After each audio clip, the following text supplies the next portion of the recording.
Assalamualaikum warahmatullahi taala wabarakatuh.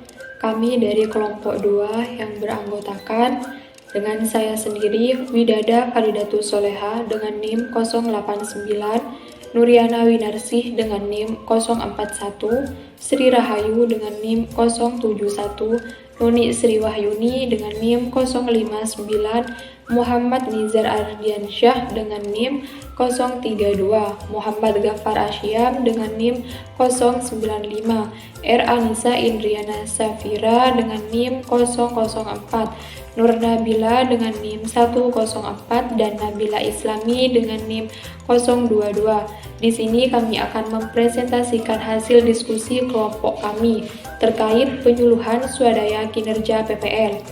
Baik, langsung saja, yaitu pengertian penyuluh swadaya. Penyuluh swadaya adalah pelaku utama pertanian sesuai dengan bidangnya. Selain bertani, sebagian juga menjadi pelaku usaha di bidang pemasaran hasil pertanian maupun pengadaan sarana produksi. Penyuluh swadaya umumnya aktif pada beberapa organisasi petani, baik pada kelompok tani, gapoktan, maupun koperasi dan badan usaha milik petani atau BUMP. Mereka adalah tokoh petani setempat yang bergerak langsung di lahan, namun juga memiliki bisnis yang berkaitan dengan pekerjaannya. Kemudian Tujuan adanya penyuluh swadaya yaitu untuk memberikan pengaruh positif terhadap petani di komunitasnya. Penyuluh swadaya ini dinilai sangat strategis dalam hal menyediakan informasi dan inovasi yang dibutuhkan oleh petani. Mempererat kerjasama antara petani dan bisa membantu petani dalam beradaptasi terhadap inovasi yang spesifik lokalitas sesuai kebutuhannya. Hal itu dikarenakan penyuluh swadaya memiliki pengetahuan dan keterampilan teknologi yang lebih kuat meski spesifik karena mereka adalah pelaku langsung pertanian di lapangan. Adapun peran penyuluh swadaya yaitu berperan sebagai fasilitator, memfasilitasi peran petani dengan pihak-pihak yang mendukung pertanian dan kemajuan usaha tani, seperti lembaga penelitian pertanian, pengusaha, dan lainnya. Peran sebagai mitra pemasaran, menjembatani petani dengan pasar, menerima dan menampung hasil usaha petani, serta membantu memasarkan hasil usaha petani dengan saling menguntungkan. Peran sebagai penganalisis lingkungan, melakukan analisis situasi dan masalah untuk menyusun perencanaan program penyuluhan, membantu petani melakukan analisis usaha tani, dan melakukan analisis masalah yang dihadapi petani terkait usaha taninya. Peran sebagai pendamping petani, sebagai penggerak petani dan agen pembaharu petani, memandu sistem jaringan dan memanfaatkan media komunikasi untuk usaha tani. Peran sebagai motivator petani, mempengaruhi dan mendorong petani untuk mau melaksanakan perubahan ke yang lebih baik, serta memberi semangat. Baik, untuk yang selanjutnya adalah upaya yang dapat dilakukan. Di antaranya yang pertama, memfasilitasi petani dalam memperoleh modal dari perbankan.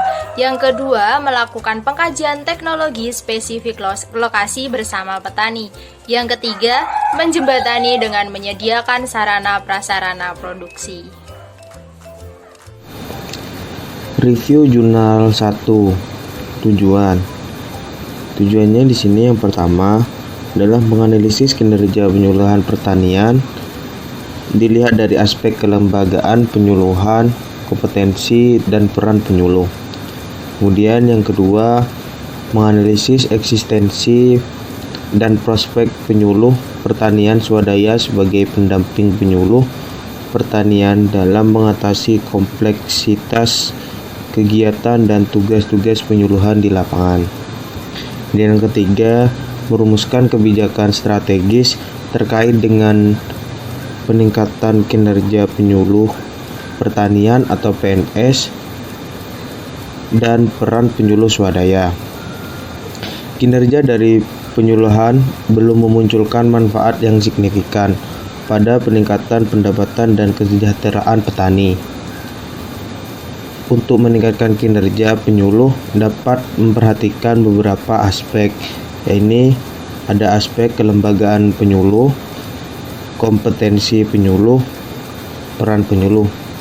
Selanjutnya akan dijelaskan oleh rekan saya.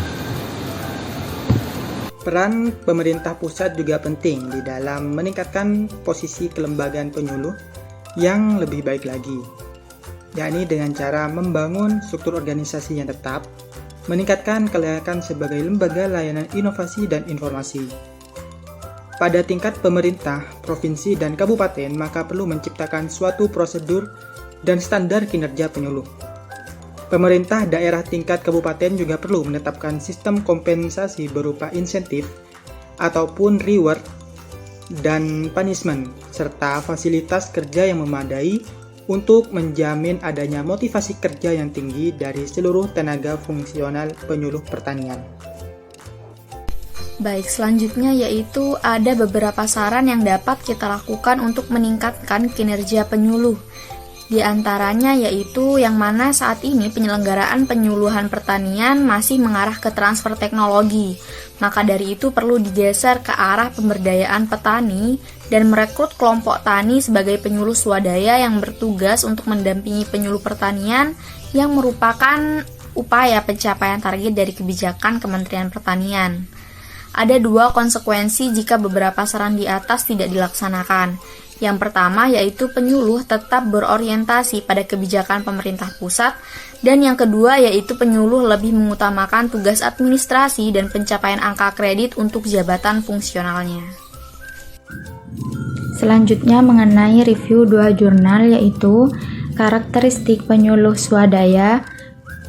Penyuluh swadaya berada pada rentan usia pertengahan 30 sampai 50 tahun yang berarti berada pada kondisi produktif dalam bekerja dan banyak mencari peluang dan informasi menguntungkan yang berhubungan dengan peningkatan kesejahteraan dan pencarian prestis diri. Keefektifan pemberdayaan petani. Keefektifan pemberdayaan petani dilakukan oleh penyuluh swadaya secara keseluruhan berada dalam kategori tinggi yang berarti telah efektif dalam membantu petani untuk memperoleh informasi yang dibutuhkan dalam usaha taninya. Hadirnya penyuluhan swadaya di tengah komunitas mampu memberikan perbedaan kepada petani terutama dalam memperoleh informasi yang dibutuhkan dan diharapkan menjadi salah satu alternatif yang merubah pola top-down penyuluhan yang selama ini dijalankan oleh pemerintah menjadi lebih partisipatif.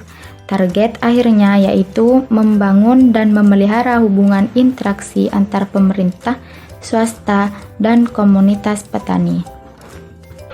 Kemudian, pemenuhan kebutuhan informasi petani. Peran penyuluh swadaya berpengaruh sangat nyata terhadap pemenuhan kebutuhan informasi petani dalam hal usaha tani, pemasaran, dan juga jejaring kemitraan. Hal ini dilihat dari tingginya harapan petani terhadap penyuluh swadaya untuk memberikan informasi terbaru yang dapat membantu mereka dalam menyelesaikan permasalahan.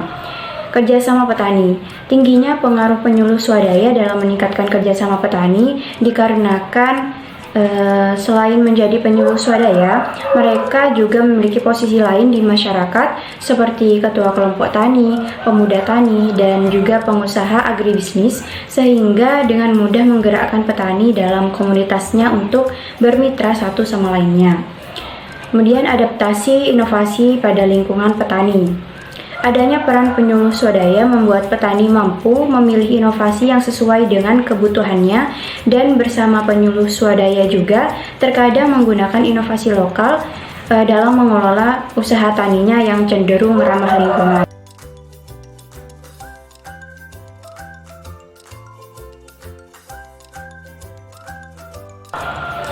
Baiklah, cukup sekian presentasi dari kelompok kami. Kurang lebihnya kami mohon maaf. Wassalamualaikum warahmatullahi wabarakatuh.